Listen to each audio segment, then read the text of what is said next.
Ladies and gentlemen, welcome back to the channel. This week we are running through the round 11 games and spoiler, the tipping was not good again. There were some upsets and some of which I predicted, but there were some games which could have gone either way and unfortunately some draws as well, which spices things up. The draw debate is ongoing. Do we allow draws in the home and away season? Should there be extra time, golden goal? I think that would be so exciting. Imagine, let's say, we'll talk about the first game and then we'll talk about the draw in a sec. The first game were the Dogs taking on Sydney. I did tip the Dogs for some reason. I just thought Bevo's going to cook, but I actually thought the Dogs were better on the night. They were firing home. That last quarter, they should have come back a little bit quicker. I thought they were better. 12 goals, 16, 28 scoring shots to 16, 6, 22. Yes, that's not resemblant of everything, but given they lost by 14, I'm quite surprised by that. It just shows that the Swans are that good. When you're not having your best night and you still win pretty comfortably, kicking over 100 points, you're doing something good. In terms of storylines from the game, the storylines were probably the injuries that went to the Dogs. They've now got Norton. They've lost Norton for over a month with a knee injury, and they've got Scott and Richards who had concussions. Richards, this is his second this season, so he might miss more than a week in the concussion protocols. Good players. Chad Warner was on fire. I predicted Chad Warner in my preseason predictions to win the Brownlow. It was a bit of a rogue shout. I said Warner 1, Walsh 2, Bont 3, or Bont 2, Walsh 3. Something like that order. And Warner is kind of coming to fruition now. He's been kicking goals and goals and goals as the midfielder, getting the touches as well, the clearances. He's explosive. Obviously, Heaney has been the better player, and he was pretty good once again, Heaney. But Chad Warner's just special. Warner, Heaney, Goulden, even those defensive minds of Rowbottom. Obviously, Mills is yet to come back. They were phenomenal. Ugle-Hagan kicked 3 goals, and I thought he was pretty impressive for the Dogs. The Bont stood up, and Treloar continues a pretty good season. It was Ed Richards. Ed Richards was the player. Once he got that concussion and went off, the game changed a little bit, and things started to switch, I thought, in Sydney's favour. Sydney now find themselves comfortably in first place, whilst the Dogs slip down to 11th. And, there's not much else to say about that game. Let's just go again. The next game, this is where we're going to talk about the draw. Fremantle took on Collingwood. It was a pretty interesting game. Fremantle got ahead at the start. The Pies clawed it back, and at the start of the fourth quarter, I was thinking this is game over. Fremantle looked like they had no option to score. I don't know how they were going to do it, but they kicked 4 goals in a row towards the end of the game, coming out of absolutely nowhere. Some really lucky decisions. The obviously decision where I forgot who the player was for Collingwood, but they passed the ball to Dacos instead of the umpire. Was it Lockie Sullivan? Sorry. They got a lucky free kick, Fremantle, and to be honest, Collingwood were better. They probably should have won that match, but a draw's a draw. They're still comfortably in the top 8, Collingwood. They are in 7th, but they haven't lost a game since round 3. The draw. How exciting would it be if this game ends as a draw and both teams get 5 minutes to rest their legs, make some last-minute changes, whatever, maybe 10 minutes, and it's golden point.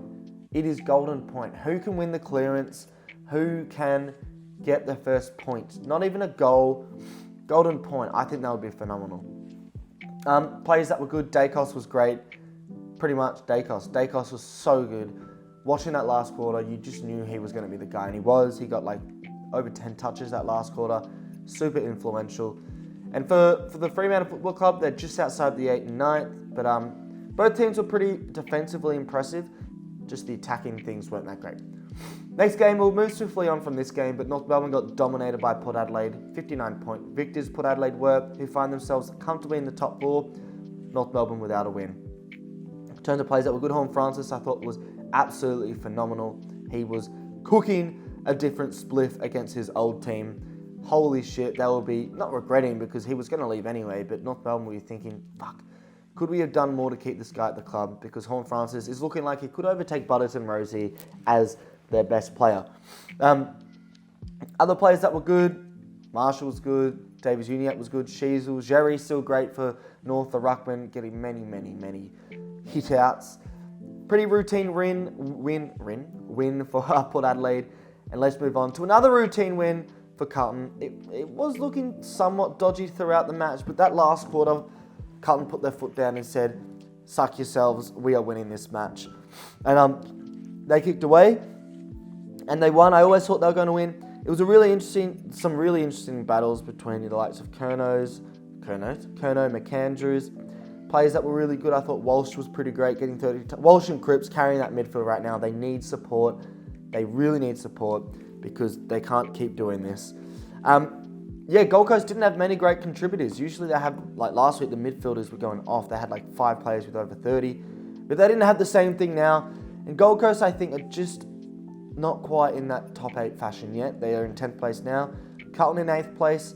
The percentage is 104.9, so Carlton's percentage is not looking good, but they're in the 8th, so you can't complain. So we'll move on from that to a game which I think was arguably game of the round, and really disappointing for Geelong to lose this by 4 points, 74-78 to the GWS Giants.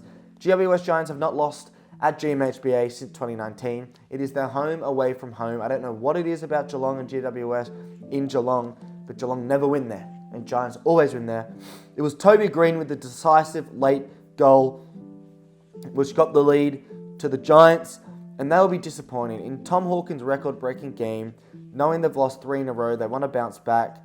They're now 4 losses in a row, and they are slipping down to 6th place. To think they were undefeated for so long, and now, having lost 4 in a row, they are equal on points with 8th place Carlton, and the percentage is just getting worse and worse and worse. Yes, they have Richmond next week, which will be a domination, but this was frustrating for them. And they should have done it for Hawkins, and for some reason they just didn't. Players that were good, the normals for Geelong, the Holmes, the Brun was actually quite good against his old club, Stengel as well. But for GWS, it was just Toby Green, Jake Riccardi with 4 goals as well. You think they did well to hold Hogan to 2 goals. Doesn't matter when Riccardi's kicking 4. And like I said, Toby Green with that clutch goal, such a clutch player. And the Giants are cooking again in 5th place, just ahead of Geelong. Next game, we have got the Dreamtime game. Now, obviously, I never talk much about the Richmond game because I have a separate video where I go in depth about every single Richmond game. So you can watch that on my channel. It'll be either uploaded yesterday or tomorrow. We lost by 12 points to Essendon. We probably should have won, but hey, game's a game. We had more injuries with Bolton's concussion. Well done, Essendon. Essendon are in 2nd place now. Richmond are in 2nd last. Moving on to a game I actually predicted correctly, Hawthorn beating Brisbane. I said Hawthorn will win. Brisbane haven't beat Hawthorn for like fucking years, so many years. It's weird how they can't win. 15-10 to 10 goals 15, 100 to 75. Sicily cooked. He cooked a different type of cook. Amon played really well. Will Day finally coming back, getting his body fit. I'm very glad to see Will Day playing football because he's such an impressive footballer. And they deserved the win. Ginnivan was good. Hawthorn was just better. Outcoached Fagan. Are Brisbane ever going to make the 8? They are now in 13th place on 18 points. 11 games played. Having only won 4 games is not good enough. Hawthorn are 4 wins as well, sitting in 14th place. So basically next to each other on the ladder. Other good players. I mean, Brisbane did have the good midfielders, Neil, Dunkley, Berry, but it was the unsung heroes of Hawthorn. Gunston with 4 goals, Chull getting 3 goals. It was the likes of Warple, Day. Like I said, Sicily played really well. Those unsung heroes. And well done to Hawthorn. They're starting to cook, and they're going to get more wins under their belt. The next game was pretty boring. In fact, the last 2 games were awfully boring. Melbourne beat St Kilda by 62 points. This is just a reflection of where the 2 teams are at. Melbourne are much better. St Kilda are boring to watch, and usually their defence holds up, but they conceded 100 points. Melbourne in 4th place now. On percentage, though, equal on points with Carlton in 8th place, while St Kilda are officially in the top. They're in the bottom 4, and they will stay there. They are on 12 points, 3 wins from 11 games. Rossline needs to go. Where does he need to go? He needs to go home, have a rest, because St Kilda just are not good enough. And I think St Kilda should get Shuey Ju or Leon Cameron whilst they are free. The last game, Adelaide against West Coast. Adelaide dominated by 99 points. I predicted this as well. I said they would dominate against Walichich Marawa. I butchered that pronunciation. Yeah, just an off game for the Eagles. It's going to happen. Like, they're a young side. They're going to be on. Their home form's great. Their away form is terrible. And that sort of showed, unfortunately. Adelaide just dominated them. And now for Adelaide, their percentage is looking good at 113. They're in 12th place. West Coast, a bit of reality check, back down to 16. And now that was round 11. I got 5.5 tips out of 9. On to round 12 next week. Thanks for watching. Follow the TikTok FTFooty, and I'll be seeing you in another video.